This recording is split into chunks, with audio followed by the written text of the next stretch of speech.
The last time I talked about my faith in a Publix parking lot, it didn't go so well. Today, it was the complete opposite, and it's something that we as Catholics need more of. For those of you that may not be familiar with Publix supermarkets, it's a grocery store chain on the East Coast of the United States. It was actually founded here in Florida, and they're all over the place in Florida and up the eastern seaboard. It's a great supermarket, and I go there a lot for their sushi. They have great sushi, and it's always on a Friday that I go because I don't eat meat on Fridays.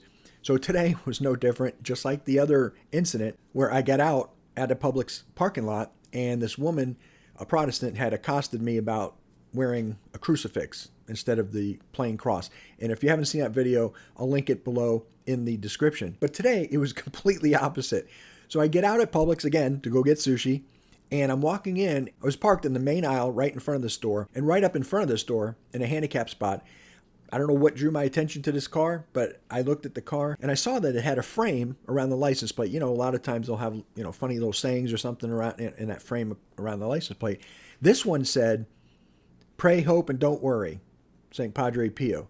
And I'll put a picture up of it. And anybody that knows me, anybody that's watched any of my videos knows what a huge devotion I have to Padre Pio. My father, he passed on a huge devotion to him, to me, when I was a kid, way before he was even canonized. My dad used to talk about this very, very holy priest that lived in Italy, and he would tell me all these kinds of stories about Padre Pio. So I developed a devotion. And then once he got canonized, it took off even more for me. And our family actually owes two very real medical miracles to Padre Pio's intercession. And my wife had a video on her channel where we both discussed that. But my wife has since revamped it, but we're going to redo that video. So as I passed this car, I saw nobody was in the car, and I'm like, oh man, that's great. I'd love to talk to that person, wherever it is, and just share, my devotion to Padre Pio. So I went in, I grabbed my sushi. I'm going to grab a little notebook with some paper. I'm just going to leave him a nice note saying, hey, I saw your license plate frame. Glad to see that, God bless, that kind of thing. So I did. I wrote on a note, and I stuck it in their driver's side window, hoping that they would come out and see it and that they would read the note and maybe just have an even better day knowing that there's a fellow Padre Pio devotee out there that saw their license plate frame. So I go into the store, I grab it, and I come out, and the car's still there. So I wrote out the note. I was only like one spot away from them, and I stuck it in the window, and I was just about to get in the car to back out, and I see this couple walking toward the car, and so I'm like, oh, it's got to be them, because they were going right for the car. I'm thinking, okay, I'll just get out and approach them. And you never know. It's kind of weird. You never know how people are going to react, especially in South Florida. There's a lot of standoffish people in our area.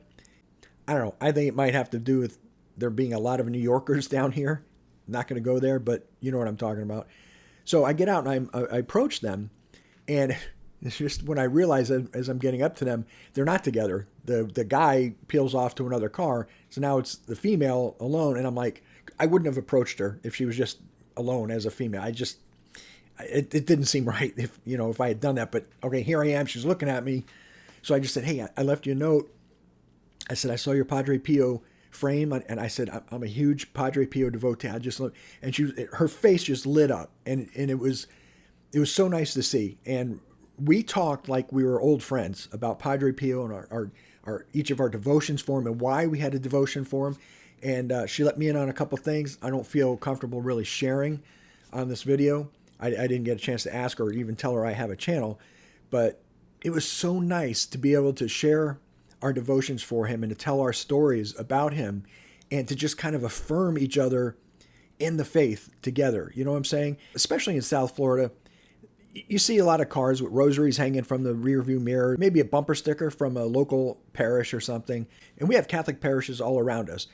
I think maybe this jumped out at me because not only because of the Padre Pio angle, but when we lived up in Tennessee for 7 years, there weren't a lot of Catholics. So if you ran into a fellow Catholic that you didn't know before out and about for whatever reason, it was kind of a thing. You know what I'm saying? So it was, and of course, when we go to Mass, we're surrounded by fellow Catholics and it's no big deal. Or, hey, how you doing? And we, go to Mass and you leave.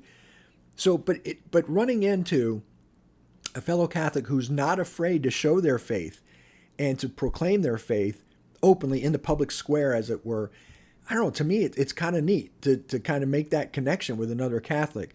So anyway, I just wanted to jump on real quick and just say, don't be afraid to affirm your fellow Catholic in the faith. And you know what? I see other guys with crucifixes on, and I'll say that, hey man, I like your crucifix.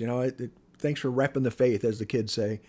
Something along those lines. I'll just make a comment like that, and you'd be surprised at the conversations you can get into when you do that kind of thing. So my reason for jumping on real quick like this is just to say, hey, let's affirm each other in the faith. Don't be afraid to approach somebody that you think is Catholic and compliment them for proclaiming the faith in public and not being afraid to proclaim Christ and his one true church, the Holy Catholic Church. Thanks for listening. Until next time, Padre Pio, Ora Pro Nobis.